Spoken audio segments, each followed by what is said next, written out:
Stocks breaking a 4-day losing streak today. The major averages finishing modestly higher with 9 of 11 sectors in the green. Energy, the big winner. We'll dive deeper into the market action and that shocking move by the Bank of Japan coming up. But we begin with a new COVID fear on the radar of the U.S. State Department, a growing wave of cases in China as the country struggles to deal with an overwhelmed hospital system and a large under-vaccinated population. This as the U.S. comes into the holiday season. Travel, of course, soaring around the globe and in and out of China. Former FDA Commissioner Dr. Scott Gottlieb warning this could be a long winter for China and an even worse spring here in the United States. Let's bring in Dr. Gottlieb now. He's a CNBC contributor and a partner at New Enterprise Associates. Dr. Gottlieb, great to have you with us. How bad will it be in China? Can China do anything right now to help the situation it has on hand? Well, look, I think the infection is out of control right now in China. They are doing things. They are implementing some mitigation. So, for example, Shanghai closed schools this week. You're seeing businesses start to close. People are obviously wearing masks and pulling back. I think that's going to prolong the pain for China. This could be a very long endeavor, not the Omicron wave that we had last winter, where it lasted about 2 months from peak to trough to finish, but a wave of infection that could last 4 to 6 months, because they are taking some mitigation. So they're going to slow the spread of the infection, but they're not going to snuff it out. And the other challenge that China faces is that they have different variants circulating in different parts of the country. So in Beijing, they have BF7, which is a highly contagious variant, probably more contagious than measles.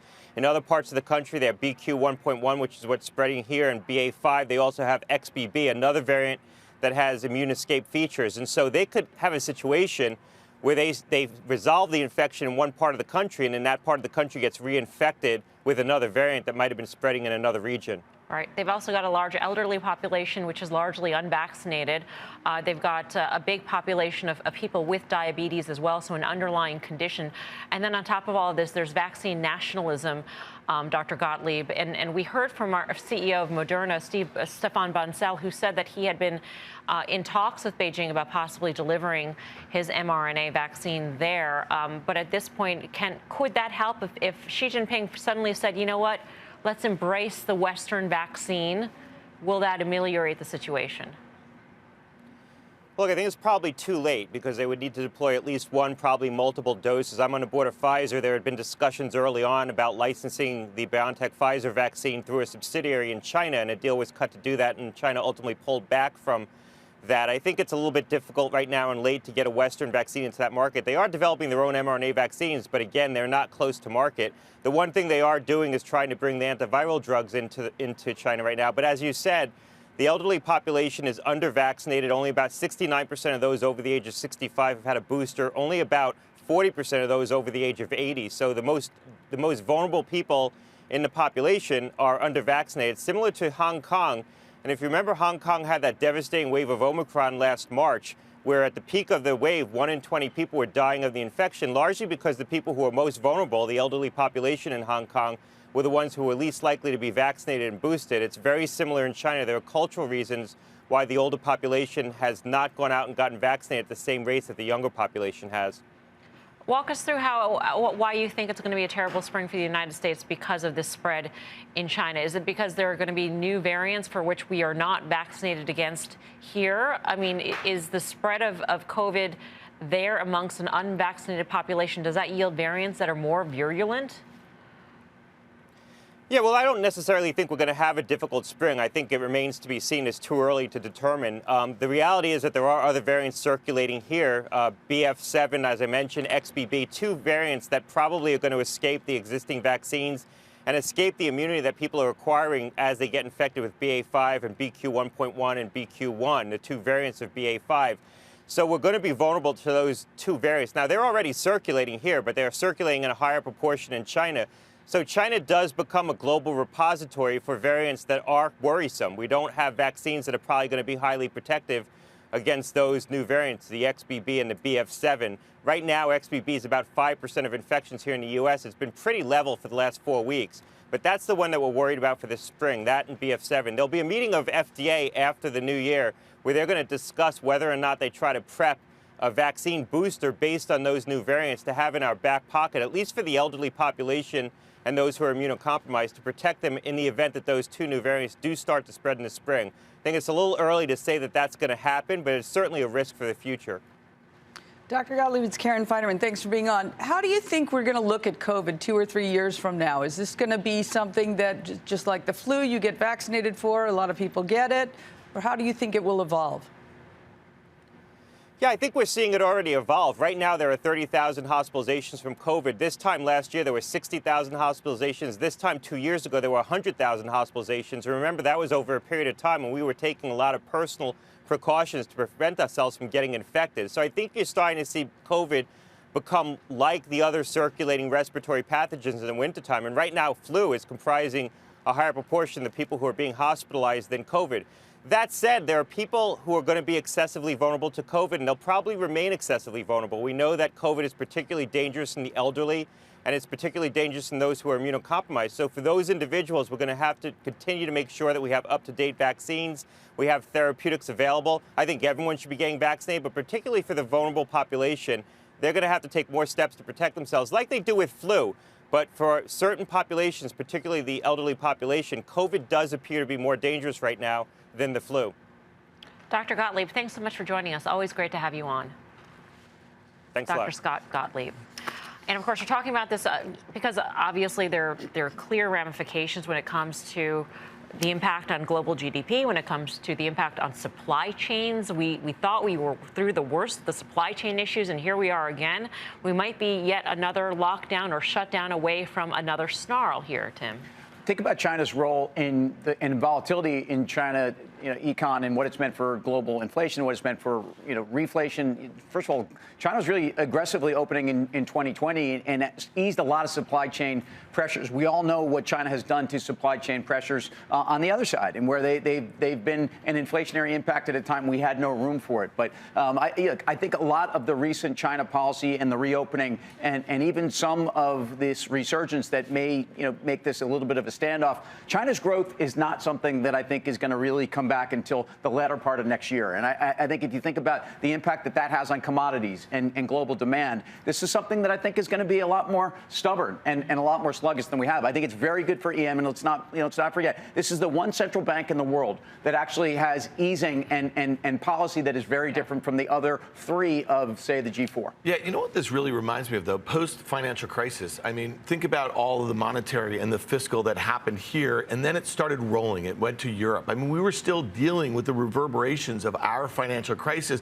years after the bottom was essentially put in. And when you think about, I mean, come on, guys, a year ago, remember the roaring 20s, all these strategists with these crazy, prognostications about what the economy was going to be doing and how quickly we were going to get back to, like global GDP. It was roaring 20s in the market, wasn't it? Well, but that's all it was. And that was a function of the stimulus. It was a function of, like, at least us putting $4 trillion worth of, and look what happened to housing. Look what happened to the stock market. Look what happened to Rolexes. Look what happened to every risk asset that wasn't bolted down. On the flip side of that now, we just have like subpar growth. It's just not going to be a great environment, I think, for risk assets in general. But to me, I think that if you go back and you think about 2011, 12, 13, we're still dealing with, these sovereign debt crises all over the world. And it was really, I think, a headwind to growth. And I think that's what we're seeing here. I sort of can't help but wonder, all right, what does this mean in terms of people getting vaccinations? What does it mean for a CVS? What does it mean for a Walgreens? Is this going to be something that I normally don't get a flu shot? This year I got a flu shot.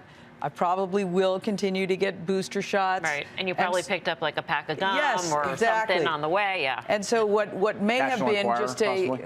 Probably not. Yeah, okay. Yeah, but I wonder, is this going to be good for them? And then obviously a Moderna or a Pfizer, whomever like that. But what happens to that pricing? Does it come down? Does it become, very commodity-like? Sure. So I don't know. That's sort of, you guys think big picture. I'm a little more lower down. Yeah. Well, there are trades all over the place, right, Guy? Yeah, and what does it mean for the Fed's job? Does this make the Fed's job more difficult, or does it make the Fed's job easier? I mean, you can probably make a pretty cogent argument either way.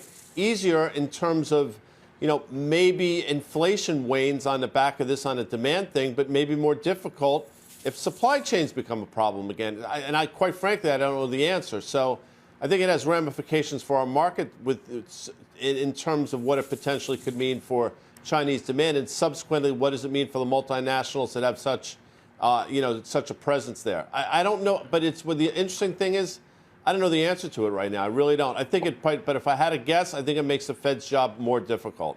You know, it's funny because when you said that, Guy, my mind went to what if inflation starts going down, but we're also seeing, right, China slow down at the same time. If China starts picking back up, as Tim is predicting, at the end of next year, when the Fed should be out of the picture, what does that then do to their job if they see inflation then either stay high or go higher? I mean, how complicated does that become for the Fed in terms of navigating what to do? Well, I think if you bring China back into the equation, yeah, there's no question. And I think for certain parts of the world, the emerging market trade, China is the most important story. It's not the U.S. And to the extent that, especially at least across Asia and even developed Asia, South Korea and somewhat Japan. So that's something that I think is part of the opportunity with the dollar trade. And been saying for the last couple months that the dollar's a tailwind. It's not a headwind anymore. But from the Fed's impact, a dollar that's down 10%, we're going to have a great currency conversation later on in the show, because on some level that's really important for financial conditions. And so the dollar was actually a deflationary headwind. And now, again,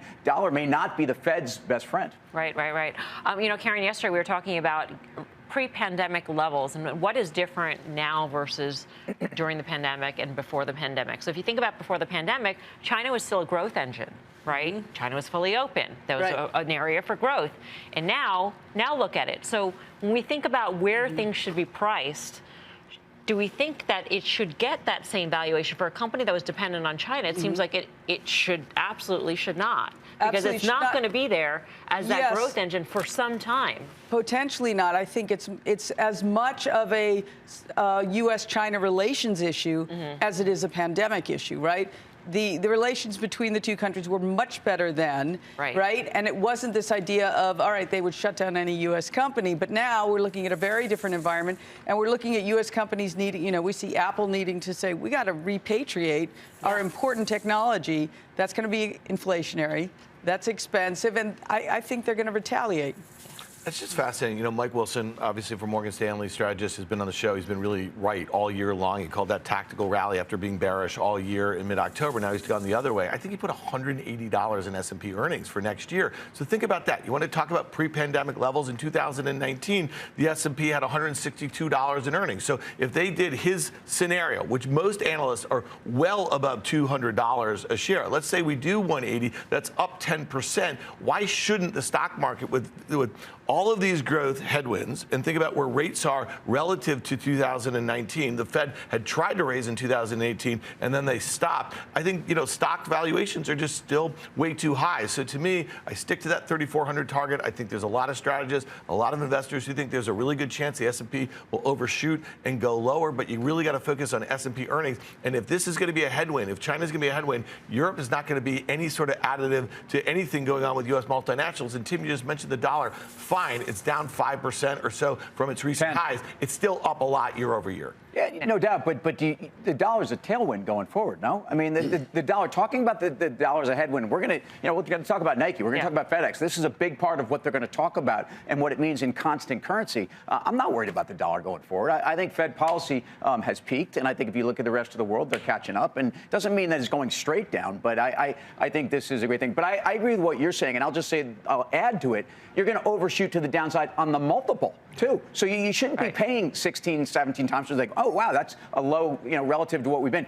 That's where people start talking about 13 times, at least until you bottom. And if you get 13 times, 160 or 180, boy, I think we know how to do that math. And that brings me to Apple, Guy. I mean, in terms of valuation, we were talking about Apple yesterday with Chris Verone.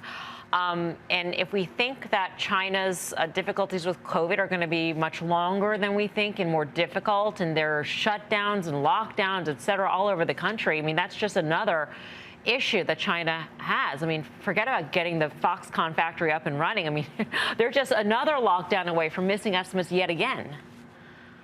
Yeah, no question. I'm sure you brought it up last night, but we'll bring it up again. It's an expensive stock in this environment. Low single-digit EPS growth, low single-digit revenue growth with declining margins, and their cash position, which is still tops in the world, has been dwindling the last few quarters. So it's an expensive stock in this environment. And I'll say again, Apple's not immune to all the things we've been talking about for the last 11 and a half, 12 minutes, for that matter, for the last few weeks. So I think Apple needs to have its day of reckoning to the downside for this market to sufficiently bottom. And I don't think it's happened yet by any stretch of the imagination.